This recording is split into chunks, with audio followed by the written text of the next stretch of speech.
Jejak sejarah Kesultanan Islam tertua di Indonesia. Banyak anggapan bahwa Kesultanan Islam pertama di Indonesia adalah Kesultanan Samudra Pasai. Namun, berdasarkan jejak sejarah, Kesultanan Islam pertama bukanlah Kesultanan Samudra Pasai, melainkan sebuah kerajaan Hindu-Buddha yang terletak di Bukit Melugou, Aceh. Kerajaan tersebut bernama Kerajaan Perlak. Bagaimana Kerajaan Perlak menjadi Kesultanan Islam pertama di Asia Tenggara? Pada tahun 790 Masehi atau pada abad ke-8 Masehi, seorang khalifah Daulah Abbasiyah bernama Harun al-Rasyid mengirimkan satu armada dakwah berjumlah 100 orang yang terdiri dari bangsa Arab, Persia, dan India berlayar menuju Kerajaan Perlak di Pulau Sumatera.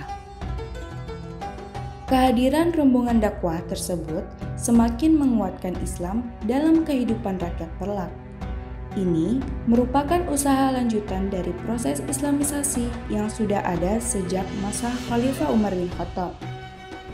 Pada tahun 840 Masehi atau abad ke-9 Masehi, Maharaja Perlak memproklamirkan secara resmi bahwa Perlak sebagai kerajaan Islam pertama di Asia Tenggara, yang dipimpin oleh Abdul Aziz dengan gelar Sultan Alauddin Maulana Abdul Aziz Shah sebagai raja pertama Kesultanan Islam Perlak.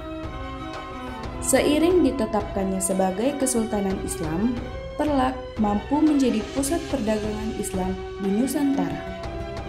Pertengahan abad ke-9 Masehi, Perlak merupakan kawasan termaju dibandingkan dengan daerah lain di Sumatera.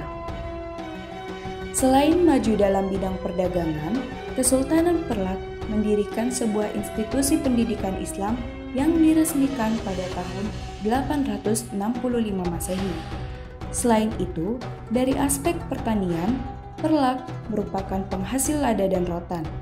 Dari aspek industri, Perlak menjadi daerah penghasil emas. Dalam bidang seni, Perlak menghasilkan ukiran indah pada gading gajah dan kayu yang meraih simpatik dari para pedagang asing. Penyebab kemunduran Kesultanan Perlak. Faktor pertama, pertentangan aliran Syiah dan Sunni yang membagi kerajaan Kesultanan Perlak menjadi dua wilayah, yaitu Perlak bagian utara dan Perlak bagian selatan.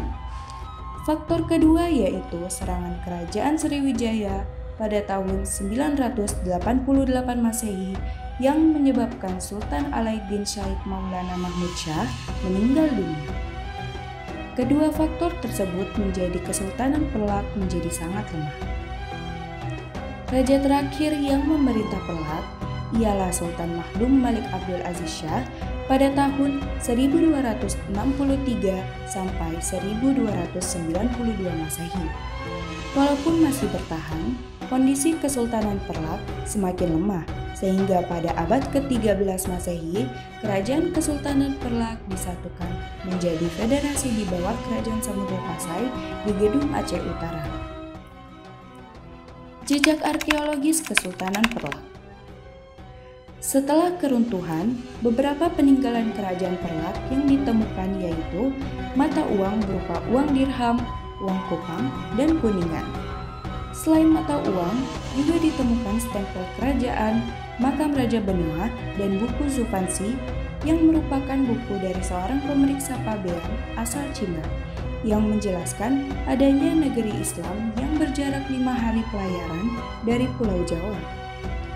Selain keempat temuan tersebut, juga ditemukan naskah Hikayat Aceh, di mana dalam naskah tersebut menjelaskan bahwa Kesultanan Perlak berdiri di bawah kepemimpinan Sultan Alauddin Shah.